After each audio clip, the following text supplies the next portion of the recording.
오늘도 저희들 주 앞에 왔습니다. 또 주님을 찬양하고 주의 말씀을 듣기를 원합니다. 오늘도 저희들에게 말씀해 주시고 또 하늘에 감추어진 신령한 비밀을 저들로 알게 하셔서 주신 복음으로 다시 기뻐하게 하시고 감사하게 하시며 또 하나님의 사람으로 또한 새로운 신앙의 도전을 받을 수 있는 복된 시간으로 인도하여 주시옵소서. 예수 이름으로 기도합나이다. 아멘. 오늘 본문의 내용을 조금 다시 설명하면 되겠죠. 그 엘리사가 다메섹으로 가게 되었는데 그때 마치 아람 왕이 병이 들었어요. 그래서 아마 이 사람은 아빠 안위로 볼 때에는 벌써 이렇게 몇 번이나 엘리사의 능력을 경험한 사람이기 때문에 그 엘리사의 능력을 알고 있습니다. 그래서 자기 나라에 방문했다는 말을 듣고 신하를 보냅니다. 그때 병이 들었는데 이 병이 나을 수가 있는가? 그런데 얼마에 지금 이 예물을 보내는가 하면은 낙타 40마리의 예물을 실었어요. 오늘날로 표현하면 얼마큼이에요? 제가 볼 때 한 추록 한 40대 정도의 아닐까요? 그때 우리 낙타 한 마리에 싣는 물건 아마 하여튼 추록 같은 40대의 분량의 물건을 그만큼 낫기를 소원한 거죠. 엘리사의 능력을 알았기 때문에. 근데 엘리사가 뭐라고 이야기해요? 하사엘에게 오늘 왕이 나을 것이다. 그러나 그가 죽을 것이다. 라고 이야기를 해요. 먼저 우리가 여러분 이 내용을 좀 이해는 우리가 하고 오늘 교훈을 받는 건 좋다고 생각을 해요. 아니 나으면 낫는 거지 죽는 건 또 뭐예요? 네가 분명히 나을 것이다. 그러나 내가 죽을 것이다. 라는 이야기를 하사엘이 듣습니다. 여러분 이 실은 배경이 필요한데 실은 하사엘의 이 마음속에는 부하인데 제가 볼 때 용모의 마음을 가지고 있었어요. 그래서 만약에 하사엘이 이제 병들었기 때문에 이 병이 들는 이 기회로 자기가 왕이 될 계획을 가지고 있었습니다. 그래서 이제 엘리야에게 찾아가는데 엘리사가 뭐라고 하니까 나을 것이라고 이야기하는 거죠. 만약에 이 사람이 병이 낫게 되면 이 사람이 약해질 때에 아플 때에 죽일 수가 있었는데 다시 병이 나고 강건해지면 자기의 용모가 성공을 이루기가 그렇게 쉽지 않을 것입니다. 그러니까 실은 엘리사는 그의 마음을 안 거죠. 분명히 그가 낫지만은 그가 나을 것을 염려하여 분명히 이 하사엘이 일을 저질러서 그를 죽게 한다는 것을 이미 엘리사가 그 마음을 본 거죠. 그런데 여기 지금 하사엘은 시치미를 뚝 따요. 마치 그 일이 없는 것이냐. 그런데 이제 그 이야기를 하면서 그 사람을 쳐다보죠. 정말 이렇게 얼굴이 민망할 정도로 굉장히 쫄여봅니다. 그러다가 눈물을 흘리는 거예요. 그냥 군인으로서의 그것이 좀 어색하죠. 어울리지가 않는 거죠. 그 하사엘이 묻습니다. 왜 우냐고. 뭐라 그래요? 야, 네가 이제 이스라엘에게 악한 일을 행할 터인데 뭐라 그래요? 네가 이스라엘 모든 성읍을 불태울 것이고 모든 장정들을 죽일 것이고 아이들을 맺힐 것이고 그 다음에 아기를 가진 부녀를 네가 죽일 것이다 라고 이야기를 해요. 그랬더니 하사엘이 아니 내가 뭔데 내가 아무것도 아닌데 어떻게 내가 이스라엘을 라고 이야기하는 거 볼 때 네가 아람의 왕이 될 것이다. 네가 왕이 된 후에 실은 그 이스라엘이 이와 같이 할 것이다 라고 이야기를 합니다. 자, 오늘 이것이 오늘 내용이에요. 그래서 오늘 이 내용을 전하기 위해서 지금 그 엘리사가 아람을 찾은 것을 우리가 이해할 수가 있습니다. 자, 그러면 오늘 여기 엘리사가 지금 이 아람을 방문한 이유가 제가 볼 때 7년의 환난을 피해서 양식이 없어가지고 피했다고 생각 안 합니다. 왜냐하면 이 일을 전한 다음에 다시 이스라엘로 돌아가서 그 다음에 때 예후의 왕을 또 기름 부어 세웠으니까요. 단순히 기근을 피해서 양식을 얻으려고 피한 것은 아니에요. 그러니까 분명한 목적을 가지고 다메섹 아람으로 간 것입니다. 그 이유는 하사엘을 왕으로 세우기 위해서. 자, 그러면 여러분들이 뭐가 생각이 나요? 제가 이걸 묻기 전에 자, 지금 이 엘리사가 하사엘을 왕으로 세우기 위해서 다메섹을 방문하였는데 왜 그를 왕으로 세웠는가에 대한 문제입니다. 왜 그를 왕으로 세우려고 했을까? 자, 그 이유는 하나님께서 이스라엘을 심판하기 위하여 하사엘을 왕으로 세우러 간 것입니다. 여러분 이해하셨는가요? 이스라엘을 심판하기 위하여. 여러분 실제 하사엘이 어디에 등장이래요? 엘리야가 선교 활동할 때 이 하사엘 이름이 등장합니다. 하사엘 알죠? 여러분 실은 엘리야가 이스라엘의 범죄했기 때문에 3년 반 동안에 기근을 내려서 양식을 얻게 만들었습니다. 그런데 이스라엘에 돌아오지 않는 거예요. 게다가 이세벨이 자기를 죽이려고 그럽니다. 그랬더니 엘리야가 어떤 마음이 있어요? 하나님, 내가 3년 반 동안에 비를 내리지 아니하였고, 그래서 그들에게 하나님의 징계를 보여주었고, 게다가 그가 850명의 갈멜산에 올라가서 이방 신들에게 하나님의 능력을 보여서 그들을 죽였고, 그래서 하나님의 능력이 나타남에도 불구하고 이스라엘 백성이 돌아오지 않습니다. 게다가 이세벨은 자기의 생명을 취하려고 그래요. 그래서 이 엘리야가 그 순간에 마음이 무너집니다. 하나님 이게 뭡니까? 이 정도의 하나님의 능력을 보이고 하나님의 그들을 징계하고 그럼에도 불구하고 그들은 돌아오지 않는데, 게다가 자기를 죽이려고 하고 있는데 아무 상황에 변하지 않는 거예요. 그래서 실은 그가 하나님 앞에 죽기를 강구할 때 하나님께 그에게 메시지를 하나 줍니다. 그로 하여금 호렙산에 불러다가 하나님이 어떤 그에게 메시지를 주죠? 19장 보실래요? 여러분 열왕기상 19장에 보시게 되면은 자 15절에 이렇게 합니다. 여호와께서 엘리사에게 말하기를 너는 하사엘에게 기름을 부어 아람의 왕이 되게 하고 또 님니의 아들 예후에게 기름을 부어 이스라엘의 왕이 되게 하고 또 안베 모헬라 사밧의 아들 엘리사에게 기름을 부어 너를 대신하여 선지자가 되게 하라. 그 실은 하사엘에게 예후에게 기름을 부어서 그들을 왕으로 세우라고 이야기를 해요. 자, 그 이유가 뭐죠? 17절에요. 하사엘의 칼을 피하는 자를 예후가 죽일 것이요 예후의 칼을 피하는 자를 엘리사가 죽으리라. 그 하나님께서 아합 왕이 발과 아세라를 섬기고 하나님을 멀리하고 온 이스라엘 백성들로 하나님을 멀리하게 만드는 이것을 하나님은 그냥 두지 아니하겠다는 거죠. 이미 내가 심판하기로 내가 다 계획을 세우고 있어. 그래서 내가 심판하기 위해서 하나님의 하사엘을 보내어서 그들을 칠 거야. 또 게다가 에후도 세워가지고 또 칠 거야. 게다가 또 마지막에 엘리사가 그들을 칠 것이다. 그 하나님이 다 그냥 하나님 보고 있지 않다는 거죠. 그들을 치겠다는 메시지를 줍니다.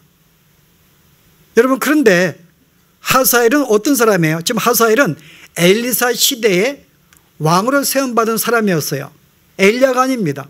근데 하나님이 엘리야에게 메시지를 준 거예요. 엘리 너에게 너는 하사엘에 가서 기름 붓고 에후에게 기름 붓고 엘리사에게 기름을 부으라 그래요. 근데 실제 엘리야가 한 것은 엘리사를 기름 부어 당신의 후계자를 삼은 것 외에는 한 것이 아무것도 없어요. 하사엘에 기름을 붓지도 않았고 에후에게도 기름 붓지 아니했습니다. 여기에 메시지는 하나님이 이스라엘의 범죄를 그냥 두지 아니하고 심판하겠다는 분명한 메시지를 주었지만은 하나님은 그 기름을 바로 이 아합의 시대에 온화한 사람을 세워서 심판하지 아니하고 엘리야가 아합이 죽은 다음에 엘리야가 죽은 다음에 심판을 행하는 거예요. 여러분 이해하시는가요? 여러분 왜 그랬을까요? 여러분 제가 말한 거 좀 따라올 수 있어요 여러분? 왜 하나님이 아합을 심판하지 아니하고 그 다음에 아합의 이 시대에 심판하지 아니하고 어떻게 아합이 죽고 엘리야가 죽은 그 다음 세대에 하나님이 심판을 하셨을까? 여러분 그 이유가 뭐죠? 여러분 이게 하나님 마음이에요. 하나님이 그들의 죄악을 보고 심판을 하나님이 작정하였지만은 실제 하나님은 심판을 하기를 원치 않으셨어요. 하나님 마음이에요 실은 이게요. 그래서 오늘 계기가 있었는가 하면은 여러분 그 다음에 20장에 보시면은 어떤 일이 벌어져요? 여러분 실은 그 22장인가요? 그 아합이 왕이 되었을 때에 여러분 그 일이 벌어져. 이 나봇의 그 포도원을 빼앗아 가지고 자기의 포도원을 삼고 그 사람을 죽인 사건 기억하죠? 여러분 실제 아합이 그런 일을 벌였어요. 그래서 하나님께서 이 사람을 보내어서 그 사람을 죽이기로 작정했습니다. 네가 이제 악이 너무나 가득 찼기 때문에 너를 죽일 수밖에 없다 이야기를 해요. 그랬더니 뭐라 그래요? 그 이야기를 듣고 아합이 회개를 합니다. 여러분 21장 27절 보세요. 아합이 이 모든 말씀을 들을 때에 그의 옷을 찢고 굵은 배로 몸을 동이고 금식하고 굵은 배를 놓으며 또 풀이 주고 다니더라. 갑자기 하나님이 이제 아합의 죄를 지적을 하고 그를 심판하기 때 이야기했더니 갑자기 그가 풀이 죽어가지고 고기를 숙이고 베옷을 입고 옷을 찢고 회개의 흉내를 내는 거예요. 저는 회개한 것은 아닙니다. 그냥 흉내를 낸 거죠. 그때 하나 뭐라 그래요? 여호와의 말씀이 디셋 사람 엘리야에게 임하여 이르시되 아합이 내 앞에서 겸비함을 내가 보느냐. 그가 내 앞에서 겸비함으로 내가 재앙을 저의 시대에 내리지 아니하고 그 아들의 시대에야 그의 집에 재앙을 내릴 것이다. 여러분 이게 하나님 마음이에요. 그래서 하나님께서는 아합을 벌하기로 이미 하나님이 작정하시고 엘리야에게 그 말씀을 주었습니다. 그런데 그가 악한 일을 한 것으로 말미암아 그가 멸망시키겠다 했더니 갑자기 아합이 그 마음을 돌이킨 거예요. 한순간 베옷을 입고 회개를 합니다. 하나님께서 그들을 심판하기를 원하지 않고 그들을 돌아오기를 원하지 심판을 원하지 않는 하나님의 마음, 그 하나님이 얼마나 좋은 기회예요. 그래서 하나님 이 마음을 예쁘게 보시고 내가 내 마음을 돌이켜서 내가 너를 심판하지 아니하고 내 아들에게 심판하겠다고 이야기를 합니다. 그래서 심판이 실은 미루어진 거예요. 심판이 미루어진 것입니다. 그래서 결국은 아합이 죽었어요. 그 다음에 그의 아들 여호람, 다른 말로 요람이라는 자가 왕이 되었습니다. 그리고 엘리사는 죽고 이제 어떻게 엘리사가 이제 하늘에 올라가고 엘리사가 그 직분을 이어받았어요. 그럼 하나님의 심정은 실제 이스라엘이 심판을 받고 멸망하기를 원하지 않습니다. 그의 백성이기 때문에 돌아오기를 원하는 거지 그 징계를 주시는 거지 심판하는 게 그의 목적이 아니에요. 근데 이스라엘 백성이 돌아오지 않는 거예요. 이 백성들이. 그래서 하나님이 그들에게 심판을 해야 되는데 돌아오지 않으니까 어떻게 하겠어요? 계속 조금씩 하나님이 징계를 줍니다. 그래서 하나님께서 온 이스라엘에 하나님의 기근을 주지 아니하고 일부의 땅에는 기근을 주고 일부의 땅에는 비를 내려주었어요. 그래서 하나님이 징계를 주십니다. 그래서 하나님이 그들을 돌아오라는 거죠. 하나님은 계속 돌아오기를 원하는 거예요. 그래서 하나님이 또 엘리사를 통해서 많은 은혜들을 베풉니다. 여리고 성의 성들의 물들이 나빠가지고 그들이 물을 마시지 못할 때 그 물을 달게 만들어서 다 마시게 만들어 주었어요. 그리고 부분들 양식이 없는 자들에게 양식이 있는 곳에 가서 양식을 취하게 만들었습니다. 그래도 그들이 안 들어와요. 그럴 때 하나님께서 부득불 하나님의 아람 군대를 보내어서 그들을 하나님이 이렇게 하나의 경고의 마음을 주었죠. 뭐냐면은 이스라엘 백성을 친 거 아니에요. 아람이 왜 쳐들어왔어요? 요람을 잡기 위해 쳐들어온 거예요. 요람을 잡으려고 쳐들어왔는데 많은 군대가 쳐들어오니까는 갑자기 이스라엘이 경직이 된 거죠. 이게 또 웬일인가? 그러나 실은 이스라엘 치지 아니하고 왕을 죽이려고 온 거야. 그런데 하나님의 은혜로 말미암아 그가 그들이 진을 치고 있는 곳에 하나님이 답을 주어서 피하게 만드는 길을 주십니다. 그 하나님은 그 악한 가운데에서도 요람 왕을 죽이기를 원하지 않았어요. 다른 말로 여호람을 죽이기를 원하지 않았습니다. 그래서 때때로 또 피할 길을 주는 거야. 찾아가서 왕이요 당신이 죽을 것이면 이 길로 가면 피할 길을 일로 줍니다. 그래도 그가 안 들어오는 거야. 하나님께 그 마음을 내지 않습니다. 그럴 때 하나님이 어떻게 해요? 다시 또 아람 군대를 보내어서 이제 온 성을 둘러 만들어 가지고 양식을 끊어버리게 만듭니다. 부분적으로 기근이 있기 때문에 양식을 얻으려면은 이제 그들이 비가 있는 곳에 양식을 얻어야 되는데 온 아람 군대가 둘러 있으니까요. 양식을 얻을 수가 없는 거예요. 어떤 상황이 벌어져요? 결국은 자기의 자식을 잡아먹는 사태가로 벌어지게 됩니다. 그 하나님이 그것도 보기 안타까워 가지고 결국은 하나님이 뭐라 그래요? 왕이요 네가 오늘 24시간 내에 양식을 얻을 것입니다. 결국 하나님이 하늘의 천사들의 이 군대의 말소리를 그들에게 듣게 만들어서 모든 아람 군대를 도망가게 만들었어요. 이스라엘 백성이 이스라엘 군대가 아마 이웃나라의 도움을 청해 쳐들어오는가 보다 생각하고 아람 군대가 놀래가지고 모든 군량비를 놓고 도망가 버립니다. 그래서 얼마나 많았는지 마치 그냥 이렇게 너무나 이렇게 햄버거를 10전에 사 먹을 정도로 너무나 많은 양식을 남기러 간 거예요. 그래서 하나님은 다시금 그들에게 여전히 그 마음속에 순간적으로 어려움을 주시지만은 또 그 마음이 아파서 또 그들을 하나님이 또 양식을 또 주시는 하나님. 여러분 어떤 모습이에요 여러분? 이게 하나님의 마음이에요.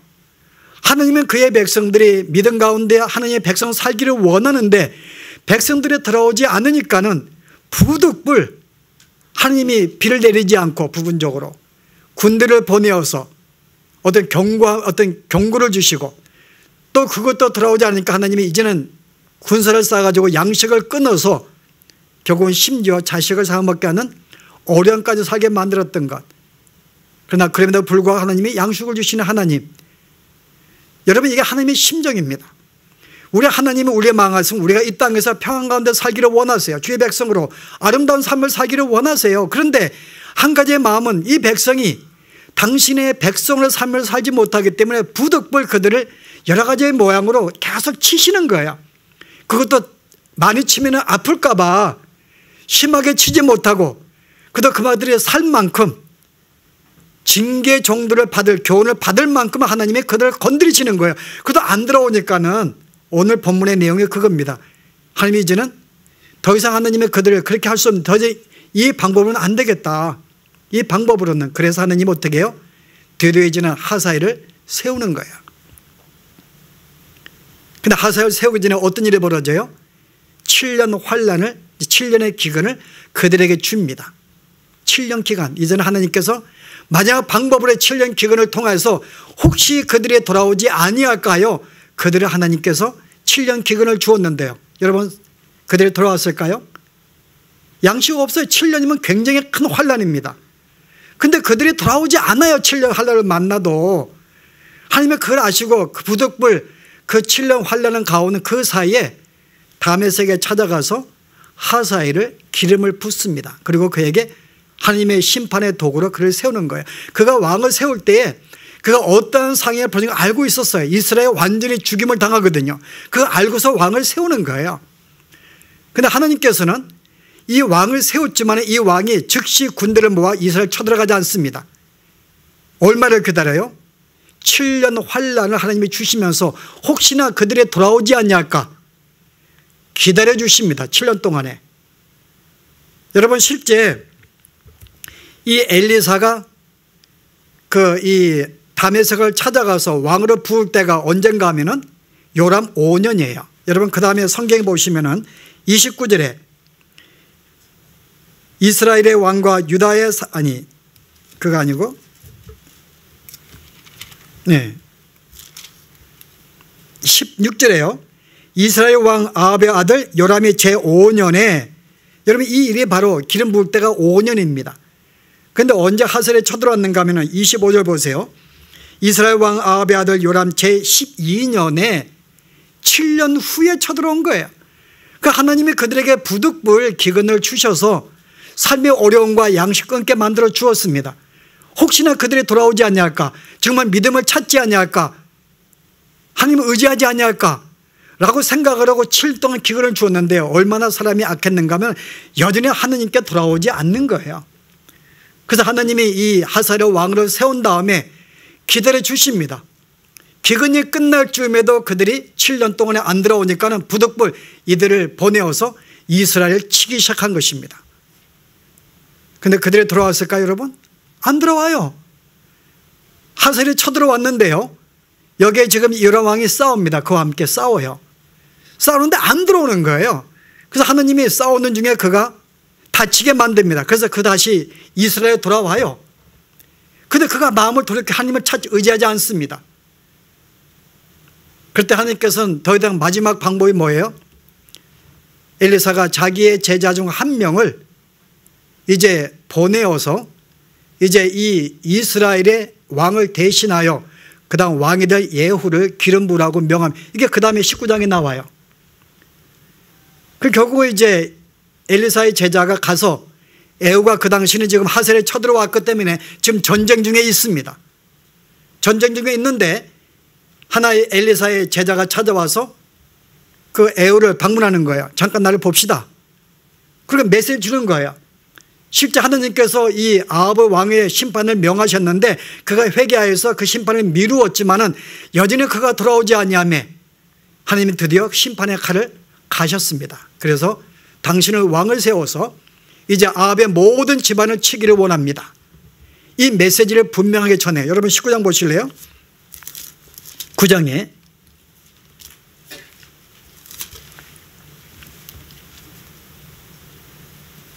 여러분이 그 6절의 말씀 보면은 내가 너로 하여금 이스라엘 왕을 삼노니 너는 주 아합의 집을 치라.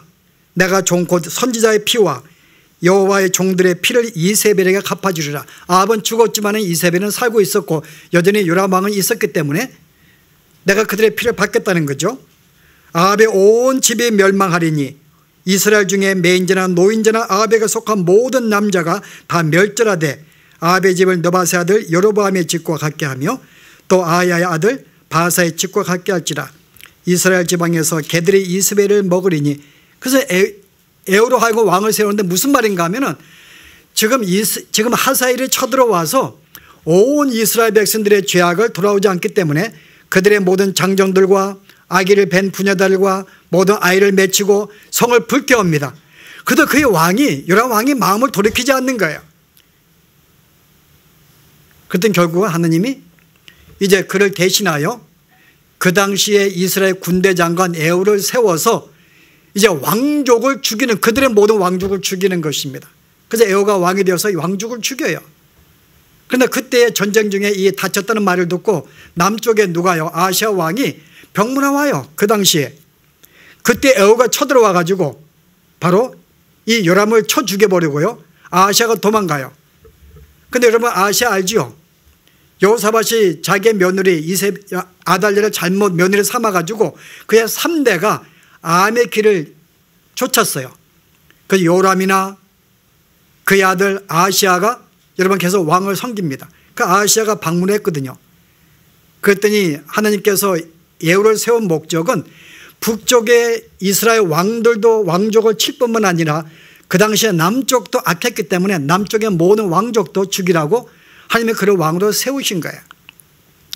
그래서 하나님이 이제는 예후를 세워서 온 이스라엘을 치기 시작합니다. 이스라엘 모든 백성들이 죽게 되고 남아있는 왕족도 모든 멸종을 당하게 되는 이런 사건이 이제 오늘 봉독한 이 본문의 배경을 이루고 있는 거예요. 자, 우리가 건질 수 있는 것은 여러분 어떤 마음이에요, 여러분? 전 여기 볼 때 먼저 하나님의 마음을 볼 수가 있어요. 하나님께서는 당신의 백성들에게 부득불 살기를 잘 살기 원하지만은 부득불 그들의 하나님을 찾지 않으니까 하나님이 여러 가지로 그들을 치시는 거예요. 조금씩 혹시 많이 치면 다칠까봐 아파할까봐 그것도 많이 치지 못하고 조금씩 건드리십니다. 징계를 통해서 하나님의 손길인 것을 알게 만들어서 하나님을 의지하게 만드는 것이 하나님의 손길이었어요. 이게 바로 앞에 있는 내용들이에요. 아합 왕이 얼마나 악한데 그가 한순간에 자기가 배옷을 입고 회개했다고 하나님이 그걸 핑계로 그들의 심판되지 않는 그게 하나님의 마음이라 그 말입니다. 하나님이 그러신 분이세요.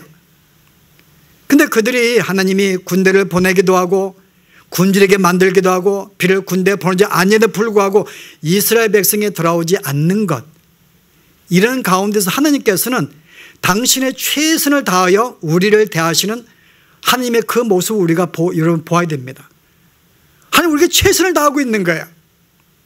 심판하기 원하지만은 그것도 마음이 아파서 하지 못하시는 하나님, 안 들어오니까 부득불 7년의 기근도 주고 그래도 안 들어오니까는 결국 하세를 세울 수밖에 없었고 그래도 안 들어오니까 결국은 에후를 세울 수밖에 없었고 그래도 안 들어오니까는 결국은 마지막에 엘리사를 통하여 말씀을 끊으시는, 완전히 그들을 한순간 버리시는 그 역사가 벌어지게 되는데요.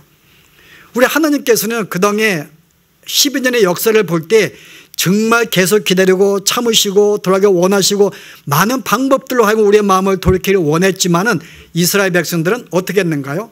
하나님을 찾지 아니하였더라. 이게 오늘 보여주는 내용입니다. 이렇게 악할 수가 있을까? 여러분 실제 당시에 남쪽의 유다는 그래도 나았어요. 남쪽에 있는 그래도 어떤 삶이 있었는데 그래도 하나님을 찾긴 찾았군요. 그들은요. 여러분 알죠? 여러분 그 이사야 1장에 보시면은 그래도 이 당시에 여러분 이 당시의 배경은요, 남쪽의 유다인은 그들의 하나님을 섬겼어요. 근데 하나님을 섬겼지만은 그들의 신앙은 정상적인 신앙은 아니었어요. 어떤 상태였는가 보실래요? 여러분 이사야 1장에 남쪽 유다의 상태를 이렇게 설명하는데요. 자, 1장에 여러분이 11절에 보세요. 여호와께서 말씀하시되 너의 무수한 재물이 내게 무엇이 유익하뇨? 나는 순양의 번제와 살찐 짐승의 기름에 배불렀고 나는 수송아지나 어린 양이나 수염새의 피를 기뻐하지 아니하노라. 너희는 내 앞에 보이러 오니 이것을 누가 너에게 요구하였느냐? 내 마당만 밟을 뿐이니라. 헛된 재물을 가져오지 말라. 분양은 내가 가중히 여기는 바요. 내 마음에 너의 월삭과 정한 절기를 싫어하나니 그것이 내게 무거운 짐이라. 내가 지게 곤비하였느니라. 최소한의 이들은 그래도 하나님을 형식적으로 찾는 예배는 있었어요. 절기도 찾고 안식일을 기억하고 최소한 찾아서 하나님께 예배는 드렸다 그 말입니다. 그런데 그 예배는 신앙이 아니라 형식이었죠. 정말 신앙생활한 것이 아니라 형식적으로 습관적으로 하나님을 찾은 거예요. 그래서 그들은 꾸준하게 안식일을 찾아서 예배하고 제물을 드리고 절기에 주님을 찾았고 짐승을 드렸고, 근데 하나님께서 뭐예요? 야, 이게 내게 무슨 유익하냐? 더 이상 가져오지 마라. 내가 더 이상 이제는 냄새도 맡기 싫다는 거죠. 너는 내게 마당을 밟을 뿐인데. 그래도 유다 지파들은 그래도 형식적이지만은 그래도 하나님을 찾았어요. 그러나 북쪽은요, 이스라엘은 그것도 하지 않았던 거예요. 하나님을 찾지 않았다 그 말입니다. 그래서 하나님은 그들을 칠 수밖에 없었던 거예요. 그래서 오늘 엘리사가 결국 더 이상 이제 하나님이 이제는 더 이상 두고 없어 마지막 방법, 정말 그들에게 감당할 수 없는 징계를 줌으로 말미암아 결국 그들의 마음을 돌이키기 위한 최선의 방법으로 이 길을 택하셨는데요. 그때 하나님의 심정이 어땠을까요? 그게 엘리사가 그렇게 표현을 해요. 하사엘을 쫄아보면서 눈물을 흘립니다. 여러분 그게 여러분이 엘리사의 심정이지만은 엘리사의 마음을 표하겠는 게 아니에요. 그게 하나님의 마음인 거예요. 하나님 마음. 여러분 예수님께서 당신이 오셨는데 정말 구약에 수없이 메시아를 예언하였고 그 메시아가 오셨는데요, 이스라엘 백성이 그 예시를 영접하지 않았습니다. 그래서 하나님이 그들을 심판할 수밖에 없었던 거예요. 결국 AD 70년에 로마의 디도 장군을 보내어서 이스라엘을 칠 때 예수님은 그 광경을 십자가 달리시기 바로 적전에 예루살렘 보시고 우셨습니다. 그리고 그들에게 뭐라고 말씀하세요? 우시면서요. 마가복음 여러분이 누가복음 19장 보실래요? 예수님이 예루살렘 보시고 우실 때 그들에게 주신 말씀이 있어요. 예루살렘에 가까이 오사 성을 보시고 우심에 이르시되 너도 오늘 평화에 관한 일에 알았더라면 좋을 뻔하였거니와 지금 내 눈에 숨겨졌도다. 날이 이를지라 내 원수들이 토둔을 쌓고 너를 둘러 사면으로 가두고 또 너와 내 가운데 있는 내 자식들을 땅에서 메어치게 하고 돌 하나도 돌 위에 남기지 아니하리니 이는 내가 보살핌 받는 날을 알지 못함을 인함이니라.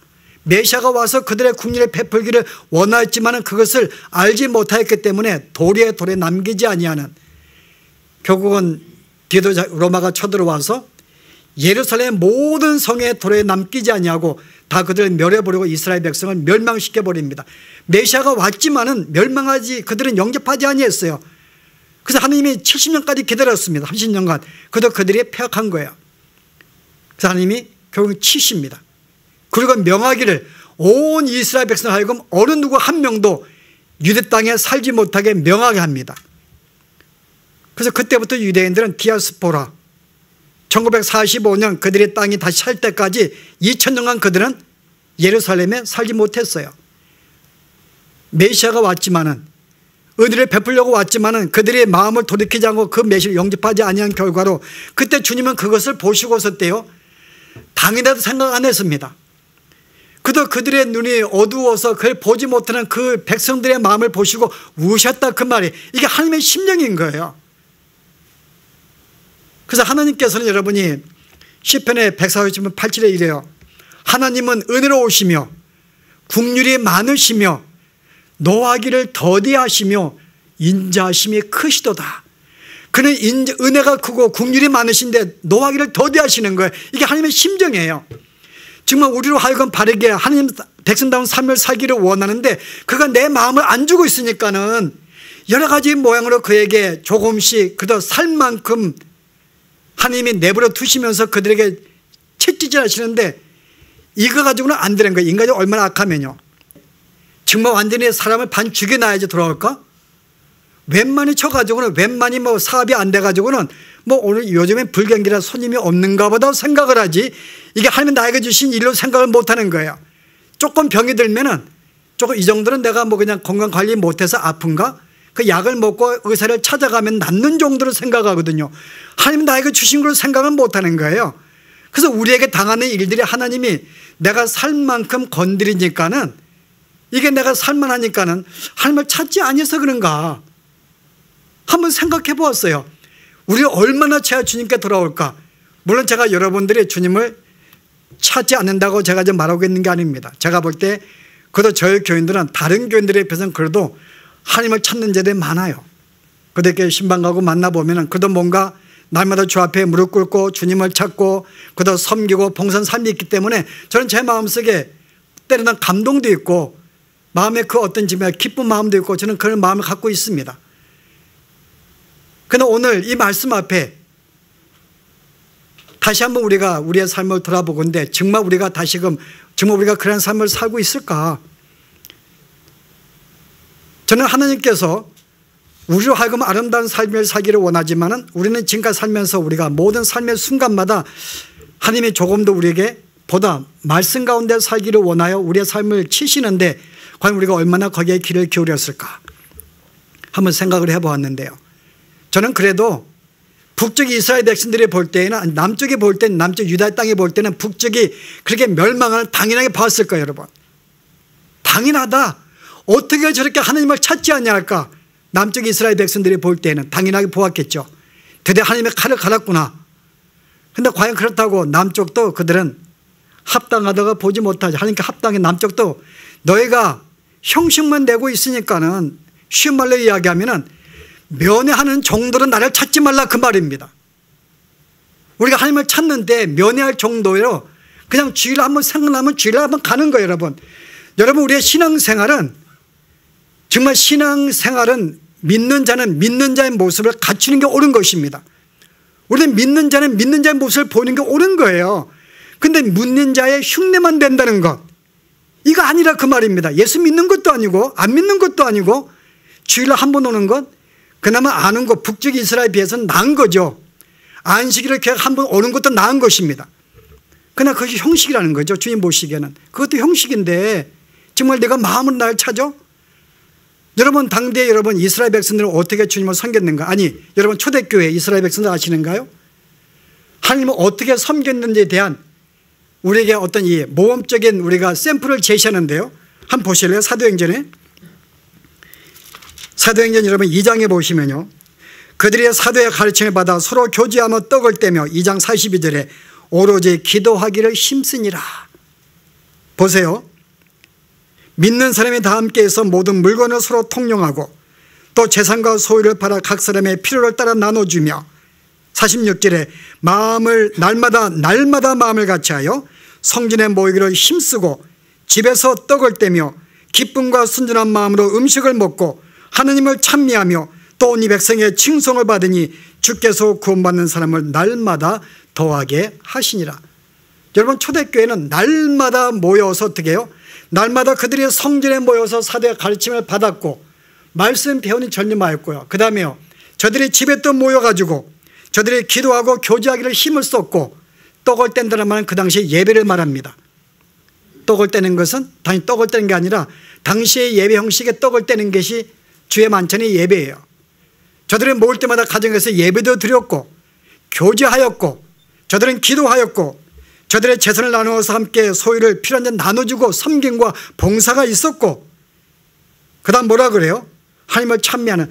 여러분 이게 날마다 모여서 했다는 것.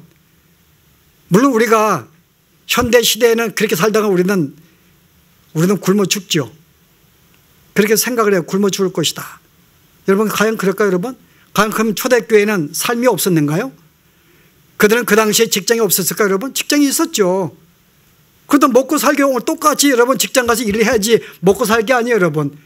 그럼에도 불구하고 그들은 시간을 쪼개어서 이렇게 날마다 모여서 교제하고 기도하고 예배하고 나누고 섬기는 삶을 살았다 그 말입니다. 저는 10분 양보해서 우리가 오늘날 어느 정도 모여야지 우리가 주 앞에 믿는 자의 모습을 보일까? 일주일에 한 번? 저는 그렇게 생각하네요. 여러분 우리가 교회가 최소한의 수요일 한 번 모이는 것, 우리 교회 모임은 3번 있습니다. 정기적으로. 주일날 한 번, 수요일날 한 번, 그 다음에 목장 모임. 요즘 그것도 바빠가지고 2주나 3주 한 번씩 모이죠. 2번 정도 모이면 여러분 최소한의 성도가 모여서 우리가 주 앞에 드려야 할 예배와 말씀의 교훈을 받는 것. 제가 수요일날은 조금 더 말씀이 깊이 들어갑니다. 근데 일반 조금 더 그래도 일꾼들이 모이기 때문에 조금 더 말씀이 깊이 들어가요. 성경 말씀을 나누는 거 필요하기 때문에 최소한의 말씀을 배우는 시간과 함께 예배하는 건 필요하지 않냐니까 교회가 제공하는 것은 최소한의 여러분 모임이에요. 여러분 근데 그것도 우리가 안 한다고요? 우리가 스스로가 신앙생활을 정해요. 내가 어떻게 한다고요? 나는 일주일에 한 번만 주님을 섬기면 될 거야 라고 생각을 하고 일주일에 한 번 가는 거로 내가 생각하고 그게 내 일주일에 예배하는 것으로 아 나는 신앙 제대로 했어라고 생각한다 그 말입니다. 오늘 성경은 그렇게 말하고 있는 게 아니에요. 예수를 믿습니까? 믿으면 믿는 자의 삶이 나타난다는 거죠. 봉사가 있어야 되고 기도가 있어야 되고 섬김이 있어야 한다는 거죠. 그런데 우리에게는 형식만 있는 거예요. 오늘 유다 지파가 유다가 그랬어요. 형식은 그들이 모였지만은 정말 주 앞에 예배함이 있는가? 주일 한 번 모이는 것으로 그들은 자기들의 모든 삶을 다 했다고 생각한다는 거죠. 이것도 하나님이 싫다는 거죠. 이게 오늘 우리는 북쪽의 이스라엘 삶이라고 생각하지 않아요. 전혀 그들은 하나님을 찾지 않았으니까요. 그래서 최소한 우리는 하나님을 찾는 게 있지만 오늘 말씀 보았더니 형식적이지 않는가. 정말 예수를 믿고 우리는 십자가도 알고 있고 예수도 알고 하나님도 알고 있어요. 알고 있음에도 불구하고 거기에 걸맞는 삶을 살지 않는다 그 말입니다. 이것은 우리가 모순적인 것이고 실제 하나님을 모독하는 거죠. 우리의 성도의 삶이라는 것은 주의 백성의 삶은 이 땅에서 천국의 백성의 삶을 사는 거예요. 이 땅의 삶이 아닙니다. 우리가 그런 점에서는 우리는 특별한 삶을 사는 거예요. 이것은 세상과의 삶이 뭔가 구별된 다른 모습에 보여야 한다는 거죠. 우리의 삶이 뭔가 달라야 되는 거예요. 우리의 삶이. 그런데 우리의 삶은 그도가 표시가 없다 그 말이면 기껏 다르다는 것은 주일에 한 번 교회 나는 것 외에는 아무 차이가 없는 거예요. 주중에는 아무 차이가 없어요. 그럼 뭔가 달라야죠. 우리 특별한 삶은. 최소한의 뭐가 있어야 돼요 오늘요? 그다음 뭔가 한번 사대가 가르침을 받는 말씀을 배우는 것도 있어야 되고 여러분의 가정에서 교회 모이기 여러분의 시간이 안 되면은 그것도 집에서 기도하는 삶이 있어야 되고 그다음 말씀을 우리가 묵상하는 시간도 있어야 되고 그다음 예배하는 시간도 있어야 되고 또 성도에게 섬기는 시간도 있어야 되고 여러분 이게 최소한의 우리에게 주어진 우리의 삶의 모습이 아닐까.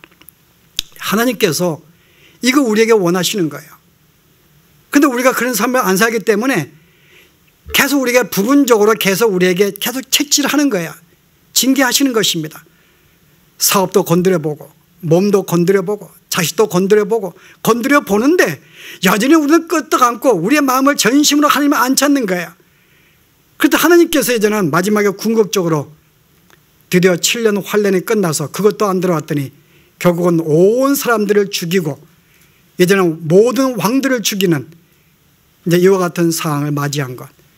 그러나 하나님은 그런 상황에도 눈물로서 정말 눈물로서 하나님이 그들을 치시는 그런 모습 보고서요.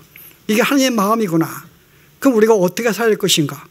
우리가 거기에 최소한 우리는 거기에 걸맞는 우리가 정말 모든 삶을 저버리고 우리가 주님을 섬기는 그런 삶이 아니라 할지라도 최소한의 흉내는 내지 말자. 예수 믿는 것도 아니고 안 믿는 것도 아니고 뭔가 여러분의 가정에서 여러분의 직장에서 믿는 자의 모습이 나아지는 그 말입니다. 이것은 주일에 한 번 가지고 안 됩니다 여러분. 제가 여러분에게 뭐 수요일 나오는 거 여러분 강요하는 거 아니에요 여러분. 최소한의 여러분의 하나님의 백성으로서 성도의 삶을 살자고 우리가 호소하는 것입니다. 근데 그것도 안 하겠다고 여러분.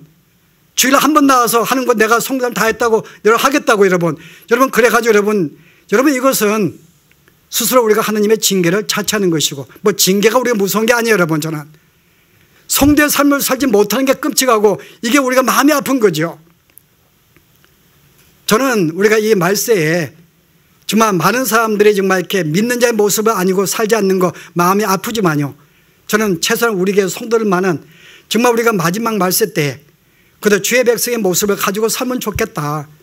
그래도 최소한의 가정마다 그래도 함께 부부간에 말씀을 나누는 것도 있어야 되고, 기도도 있어야 되고, 함께 예배하는 것도 있어야 되고, 최소한 교회에서 말씀을 배우는 그런 시간도 있어야 되고, 형제를 섬기는 최소한의 우리가 모습을 그래도 가지고 사는 것이 있어야 되겠다 그 말입니다. 이거 정상적인 삶이에요.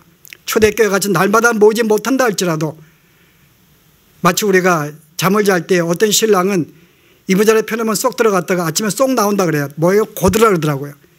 어떤 와이프가, 제가 한번 들었어요. 유학 왔을 때 한 남편이 그 이불을 거기 썩 해가지고 쓱 빠져나가는, 여러분 거기에 오늘날 우리의 신앙생활이 될 수도 있다 그 말이야. 주일에 한 번 오는 것. 제가 아니라면 하나님께 이것을 만족하지 않으십니다. 여러분들이 멀리 있어서 때는 일이 있어가지고 여러분들이 교회 못 나올 수도 있어요. 이해할 수 있습니다. 부득불. 그러나 그렇다면 가정에서 여러분 모이셔야죠. 가정에서 예배가 있어야죠. 그러나 최소한은 우리가 주일날 우리가 사랑의 교회에서 우리가 여러분의 신앙의 성장과 저는 우리가 모여서 함께 격려하는 시간학교에서 주일과 수요일은 예배드립니다. 빠질 수 있는 게 아니에요 여러분. 빠진다는 것은 나는 내가 적당하게, 나는 내가 스스로가 신자된 것을 내가 저버리고 사는 거죠. 나는 적당하게 예수 믿을 거야. 오늘 하나님께서 원하시는 것은 적당한 것은 아니라 그 말. 이것 때문에 계속 하나님과 이스라엘 백성 싸움이 벌어진 거야. 적당한 게 아니라 그 말입니다. 뭔가 제대로 믿자 그 말이에요. 제대로. 여러분 이 삶이 여러분에게 고통을 주는 게 아니에요. 실제 여러분이 아무리 삶이 어려워도 경험해 봤잖아요. 한순간 내가 말씀 묵상하고 주의 말씀 깨달을 때 오는 즐거움은 엄청난 기쁨이 있습니다 여러분. 주님과 함께 있는 그 시간이 얼마나 기쁜데 여러분. 우리가 주님과 교제하고 예배하고 섬기는 것은 여러분 결코 우리를 해치는 게 아니라 정말 우리의 삶의 기쁨이 무엇인지를 알게 만든 삶이기 때문에 한번 해보자 그 말입니다 여러분.